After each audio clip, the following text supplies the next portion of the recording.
இந்த கொஸ்டினில் என்ன கொடுத்துருக்காங்க பாருங்கள். வினைன்றவர் ஒரு வங்கியில் வந்து 50,000 வந்து 4% ரேட் ஆஃப் இன்ட்ரெஸ்ட்க்கு 2 வருஷத்துக்கு கடனாக பெற்றார்னா அந்த 2 வருஷத்துக்கு அவர் செலுத்த வேண்டிய வட்டி எவ்வளோன்னு கேட்டிருக்காங்க. ரொம்ப சிம்பிள். கடனாக பெற்ற தொகைங்கிறது எப்பயுமே 100% இருக்கும். 100%ங்கிறது பார்த்தீங்கன்னா இப்போ 50,000 ரூபாய். இந்த 50,000 ரூபாய்க்கு அவர் எவ்வளோ தனிவட்டி அமௌண்ட் வந்து செலுத்தணும் அப்படின்றதான் கேட்டிருக்காங்க. ஸோ தனிவட்டிக்கு நேராக தனிவட்டியோட சதவீதம் எழுதணும். தனிவட்டியோட சதவீதங்கிறது என்ன சார் அப்படின்னா, எண்ணையும் ஆரையும் மல்டிப்ளை பண்ணால் தனிவட்டியோட சதவீதம் கிடைச்சிடும். அப்போ 2 × 4 8% தான் தனிவட்டியோட சதவீதம்.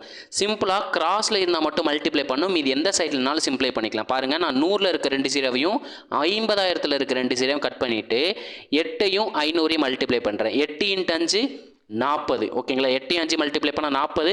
பேலன்ஸ் பாருங்கள் 2 ஜீரோ இருக்குது. அந்த 2 ஜீரோ அப்படியே சேர்த்து விட்டுறேன். அப்போ நமக்கான சிம்பிள் இன்ட்ரெஸ்ட்டுங்கிறது 4000 அப்படின்றது அந்த கொஸ்டினுக்கான ஆன்சர். ஓகேங்களா. நம்ம வீடியோ பிடிச்சிருந்துச்சுன்னா லைக் பண்ணிட்டு கமெண்ட்டில் வந்து பிளாக் கலர் ஆட்டை கொடுத்துருங்க. முக்கியமாக மேக்ஸ் வித் எம்எம்கே டெலிகிராம் பேஜில் ஜாயின் பண்ணிக்கோங்க. மேக்ஸ் வித் எம்எம்கே இன்ஸ்டாகிராம் பேஜை ஃபாலோ பண்ணிக்கோங்க. மேக்ஸ் வித் எம்எம்கே யூடியூப் சேனலை சப்ஸ்கிரைப் பண்ணிக்கோங்க.